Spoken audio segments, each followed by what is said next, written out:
Hello and welcome to another episode of Leo Interviews. Today we have Dr. John Uecker with us. Hello, Leo. Thanks for having me. Yes, of course. Are you ready to go ahead and get into the podcast? Absolutely. Okay, well, let's go ahead and get into it. Tell me about yourself. Well, I live here in Spicewood, Texas, where I've lived for the last 22 plus years with my family. I've got a wife that I've been married to for 33 years, and two kids, a daughter and a son. And and I'm a general surgeon. I've been in practice in Austin since 2003, and I'm also been working with engineers at UT developing medical devices since about 2013. So tell me about your new invention, the ClearScope or ClearCam, and also if is there a website where people can check out this all about the ClearScope? Yeah, so ClearCam is a medical device company that we started back in 2018. It actually started in a classroom in 2016 as an idea. And it's a medical device that helps improve visualization in minimally invasive surgery. So what that means is in what we call minimally invasive surgery, you use laparoscopes, little incisions and laparoscopes, and those scopes get dirty a lot and obscures the vision, and that can be dangerous, and it can also be frustrating because you have to take the scope out and clean it and put it back in. It can also waste time doing that. So we developed a technology that cleans the scope in the body without taking it out. It's kind of like a windshield wiper for the laparoscope, and that product is called ClearScope. And to answer your question about the website, yes, there's a website. It's www.clearcam-med.com. Nice. How do you think this will change pretty much, I guess, the world for doctors? So we think and hope that this will change the standard of care in minimally invasive surgery, so that everybody has lens cleaners inside the body, so you don't interrupt surgery, take longer, be more dangerous, and you have better vision while you're operating. So it's kind of analogous to the windshield wiper in cars, and the original cars didn't have windshield wipers, and people didn't think they needed them until they had them. Yeah. And then once they had them, they're like, how did we ever live without them? And I think a few years from now, people will be going, I can't believe we were taking the camera out, cleaning it off, and putting it back in all this time. Just like the windshield wiper. What are your hopes on, I would say, has it already made a big impact? And if so, do you think that this really will change almost everything? Yeah, so we've done a few thousand operations with the product in various hospitals around the country with all different types of surgery. And along the way, we've improved the product, and we're now finally at a point where we think we have a product that's really reliable and repeatable and effective, and that will really start catching on and spreading and hopefully become the standard of care in surgery. Nice. I think that I think this really will have a big impact, because it probably takes, first of all, it's dangerous, because you lose track on where the incision or the cut is, and then it also takes a lot of time to take it out, clean it, put it back in, take it out, clean it. So also, I really do think this will be a game changer. Well, thank you. And you understand it more than a lot of people do. What is your biggest challenge that you had, designing this product, making all the functions work? Yeah, so it's a really simple idea to have a wiper go across the end of a lens to clean it. And the reason no one has done that effectively is because it's more difficult than you'd think. So just the technical parts of getting the right geometry of the wiper and the right materials and the right size and the right weight of caliber of the wire and the right material for the sheath all these things. Again, once you look at the product, it seems very simple, and it is relatively simple, but getting it right is a lot more complicated than you think. Because, I mean, you have to get like a little tiny piece of like, paper almost that has to clean it, but also doesn't, harm the body as well, and also like everything has to be so small, Yeah, it's small, and you're right. It has to be what we call biocompatible, so it doesn't hurt the body, and it also, you need to engineer it so the wiper doesn't fall off in the body, which we have done, or, cause any injury. And again, over 3,000 cases, we haven't had any injuries or problems that have adversely affected any patient. So. Do you have any doctor buddies who have used this? Oh yeah, quite a few. Yeah.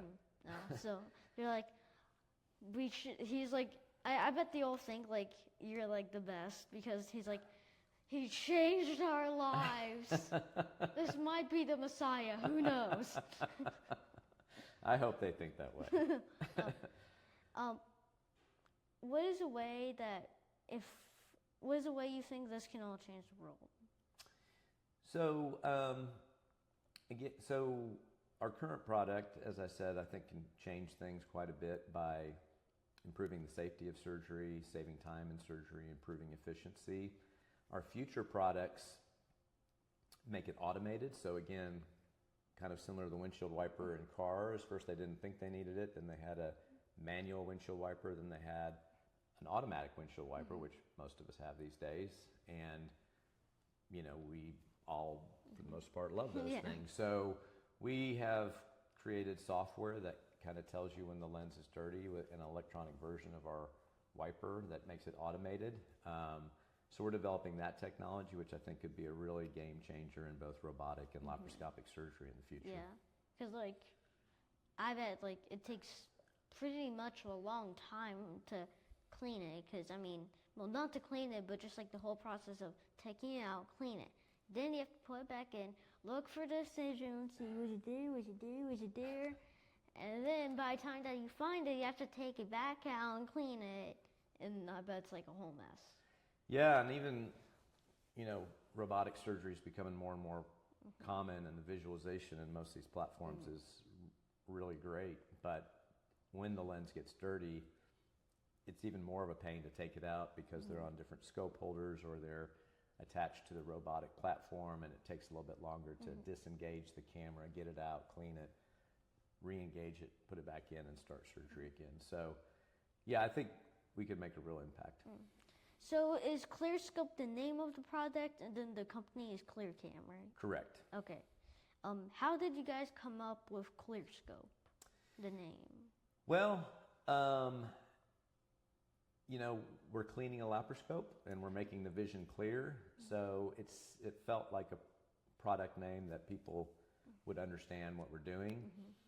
Our initial product that we brought to market back in 2020, we called Kelling because that was named after the first surgeon that did laparoscopic surgery, but nobody knew who Kelling was. And when we'd say, get the Kelling, no one knew what we were talking about.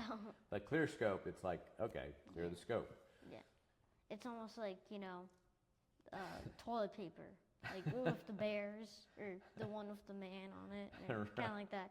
You're like, hey, get or like that hot dog brand named Jeff. Oh yeah, can you go get some Jeff? It's like, yep, I got it. Like something easy for people to remember, right? But then also know what it means, right? So like Oscar Mayer wiener. Yeah, or like if you made like buns called hot buns, you're like, oh, go get some hot buns. Yep, exactly. Yeah. When you are scared, what is something that helps you feel brave again? When I am scared, what makes me feel brave again? I guess one thing is just leaning on my past experiences that I've gotten through, which would give me courage to get through the next challenge. I've been fortunate to have navigated a lot of challenges in life, and so I think that's something that helps. And then just faith in God that things will work out, in the long run. What is your relationship with God? That's a great question. So, when I was your age, it's something that I probably just took for granted and didn't really think about. And then when I was growing up, kind of got in college and young adult years, I probably put it on the back burner. But then when I started having children and having parents that were getting sick and dying and going to wars and doing surgeries on people and seeing people that survive that I never thought would, all those kind of experiences, I think, make God a more important thing in your life. And so it's become more and more important to me as I've gotten older. We're almost at the end of the year right now, and I'm doing this Bible in a year, so I'm almost at the end of that. So that's the first time I've gone through it cover to cover. So anyway, it's continuing to grow. You mentioned on how you were in a war. Would you like to tell the viewers all about this war? Yeah, so I did a couple combat tours. One was I was a trauma surgeon on the front lines in Iraq at the beginning, the initial invasion in 2003. So I went in with the 1st Marine Division, and we were part of what's called, they called them FRSSs, Forward Resuscitative Surgical Suites. And what that means is we were very frontline and mobile. We had 2 tents that we would set up. We could set it all up in an hour, and we could operate in those tents and take them all down in an hour and go to the next location. So I did that, and prior to that, I was the ship surgeon on the USS Enterprise. I was on that 2001, and on September 11th, we were in the Northern Arabian Sea when all those things happened. So our whole battle group was responding to the Taliban targets in Afghanistan with our whole battle group doing various bombing missions and setting ordnance. Kind of significant experiences for me and young in my career. Yeah. Was it, I know that the job is, especially just in any war, really, every single job that you take, it's still risky play, Yeah, the war environment is more risky than most. Yeah. Yeah. Especially if you're in a place in the Middle East, which you see sand and just sand. And There's a else. lot of sand, you're right. The southern half of Iraq was pretty much a desert. Brown sand. Yeah, not a lot of green there. Almost like Texas here in summer. Almost, but even hotter, yeah. Yeah. How hot they get, actually?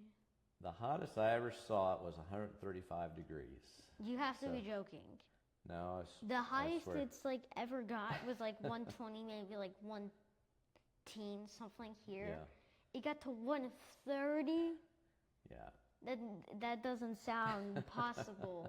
How on God's green earth does that happen? It just does not make sense. It's just the Middle East desert. That's why they tend to cover themselves up, because the sun is so harsh, it hurts your skin.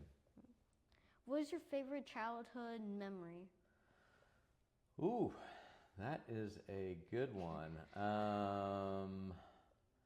Probably getting one of our new puppies. We had a puppy named Manfred.